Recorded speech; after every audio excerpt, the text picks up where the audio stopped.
Hi all, ഇന്ന് നമ്മൾ നോക്കാൻ പോകുന്നത് NCET national common entrance test. Plus ടുവിന് ശേഷം നിങ്ങൾക്ക് 4 ഇയർ ഇൻ്റഗ്രേറ്റഡ് ടീച്ചിങ് പ്രോഗ്രാം, അതായത് BA BEd, BSc BEd, BCom BEd പോലുള്ള കോഴ്സുകളിലേക്ക് IIT, NIT, സെൻട്രൽ യൂണിവേഴ്സിറ്റി പോലുള്ള മറ്റ് നിരവധി യൂണിവേഴ്സിറ്റികളിലേക്ക് അഡ്മിഷൻ നേടാനുള്ള ഒരു എൻട്രൻസ് എക്സാമാണ് NCET. ഈ ഒരു എക്സാമിനേഷന് അപ്ലൈ ചെയ്യേണ്ട ലാസ്റ്റ് ഡേറ്റ് 16th മാർച്ചാണ്.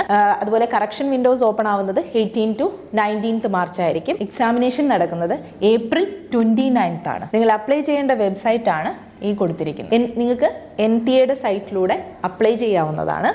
അതുപോലെ ഫീസ് വരുന്നത് ജനറൽ കാറ്റഗറിക്ക് 1200 OBC NCL EWSകാർക്ക് 1000 rupees SC ST PWD ആ കാറ്റഗറിക്ക് 650 ആണ് അപ്ലിക്കേഷൻ ഫീ വരുന്നത്. ഇനി നമ്മൾ മോഡ് ഓഫ് ടെസ്റ്റ് നോക്കുകയാണെങ്കിൽ CBT ആണ്, കമ്പ്യൂട്ടർ ബേസ്ഡ് ടെസ്റ്റ് ആണ്. ക്വസ്റ്റ്യൻസ് മൾട്ടിപ്പിൾ ചോയ്സ് ആണ്. എക്സാമിനേഷൻ മീഡിയം മലയാളവും ഇംഗ്ലീഷും എല്ലാം പോസിബിൾ ആണ്. 13 ലാംഗ്വേജസിൽ എക്സാമിനേഷൻ പോസിബിൾ ആണ്.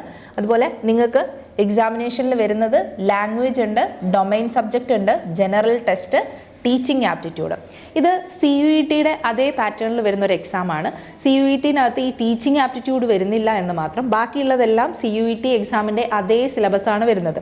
ലാംഗ്വേജ് ആണെങ്കിൽ നിങ്ങൾ ലാംഗ്വേജ് ഇവിടെ ടെസ്റ്റ് ചെയ്യുന്നത് CUETയിലുള്ള അതേ പാറ്റേണിൽ റീഡിംഗ് കോംപ്രിഹെൻഷനും അതുപോലെ ലിറ്റററി ആപ്റ്റിറ്റ്യൂഡും വൊക്കാബുലറിയും ആണ്. ഡൊമൈൻ സബ്ജക്റ്റ് നിങ്ങളുടെ +2 സബ്ജക്റ്റ് ആണ്.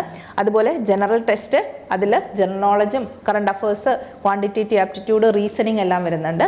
പിന്നെ ലാസ്റ്റ് വരുന്നതാണ് ടീച്ചിങ് ആപ്റ്റിറ്റ്യൂഡ്. ഇത് CUETയിൽ ഇല്ലാത്തൊരു ടോപ്പിക്കാണ്. അവിടെ നമുക്ക് topic related to teaching of science, arts, maths അങ്ങനെയുള്ള സബ്ജക്റ്റുകളിൽ നിന്നായിരിക്കും ക്വസ്റ്റ്യൻസ് വരുന്നത്. ഇനി നമുക്ക് നമ്മുടെ സബ്ജക്ട് സെലക്ഷൻസ് നോക്കാം. ഇവിടെ ടോട്ടൽ 38 ഡിഫറെൻറ്റ് ലാംഗ്വേജസ് ഉണ്ട്. ഒരു സ്റ്റുഡൻറ്റ് അതിനകത്ത് നിന്ന് 2 ഡിഫറെൻറ്റ് ലാംഗ്വേജസ് ചൂസ് ചെയ്യണം. അതേപോലെ 26 ഡൊമൈൻ സ്പെസിഫിക് സബ്ജക്ട്സ് ഉണ്ട്, അതായത് നമ്മുടെ +2 സബ്ജക്ട്സ് ആയിരിക്കും. അതിനകത്ത് നിന്ന് നമ്മൾ 3 ഡൊമൈൻ സബ്ജക്റ്റ് സെലക്ട് ചെയ്യേണ്ടതാണ്. അതുപോലെ ഈ ലാംഗ്വേജ് ക്വസ്റ്റ്യൻസിനകത്ത് നമുക്ക് 23 ക്വസ്റ്റ്യൻസ് ഉണ്ടാവും. നമ്മൾ അതിനകത്ത് നിന്ന് 20 ക്വസ്റ്റ്യൻസ് ആണ് ആൻസർ ചെയ്യേണ്ടത്. ഒരു 3 ക്വസ്റ്റ്യൻ ചോയ്സ് വരുന്നുണ്ട്.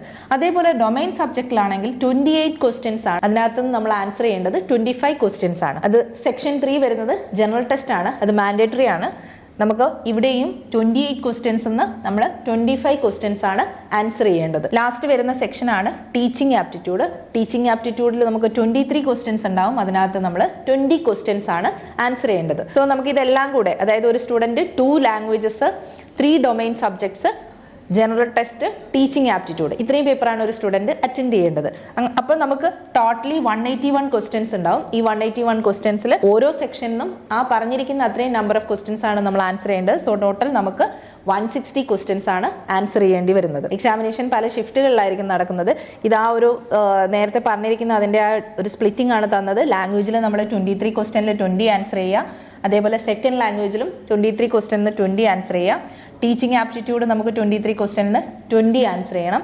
3 ഡൊമൈൻ സബ്ജക്റ്റ് 28 ക്വസ്റ്റ്യനിൽ ഓരോന്നിലും നമ്മൾ 25 ഈച്ച് ആൻസർ ചെയ്യുക. General test 28 25. അങ്ങനെ ടോട്ടൽ നമുക്ക് 181 ക്വസ്റ്റ്യനിൽ 160 ക്വസ്റ്റ്യൻസ് ആണ് നമ്മൾ ആൻസർ ചെയ്യേണ്ടത്. 2 സബ്ജക്ട്, ഈ ഡൊമൈൻ സബ്ജക്ട് നമ്മൾ പഠിച്ചിരിക്കുന്ന +2 പഠിച്ചിരിക്കുന്ന 3 സബ്ജക്ട് നമുക്ക് ചൂസ് ചെയ്യാവുന്നതാണ്. എക്സാമിനേഷൻ ഡ്യൂറേഷൻ വരുന്നത് ഈ 160 ക്വസ്റ്റ്യൻസ് ആൻസർ ചെയ്യാൻ നമുക്ക് 180 മിനിറ്റ് ആണ് ഡ്യൂറേഷൻ വരുന്നത്. ടീച്ചിങ്ങിന് പാഷനേറ്റ് ആയിട്ടുള്ള എല്ലാ +2 സ്റ്റുഡൻസിനും ഈ ഒരു എക്സാമിന് അപ്ലൈ ചെയ്യാം. നിങ്ങൾ CUET പ്രിപ്പയർ ചെയ്യുന്നതിനോടൊപ്പം തന്നെ ഈ ഒരു എക്സാമും നിങ്ങൾക്ക് എഴുതാവുന്നതാണ്. കാരണം നിങ്ങൾ ഇതിനെ അഡീഷണലി ഒരു ടീച്ചിങ് ആപ്റ്റിറ്റ്യൂഡ് മാത്രമേ നോക്കേണ്ടതുള്ളൂ. സോ താല്പര്യമുള്ളവർ എത്രയും പെട്ടെന്ന് അപ്ലൈ ചെയ്യുക.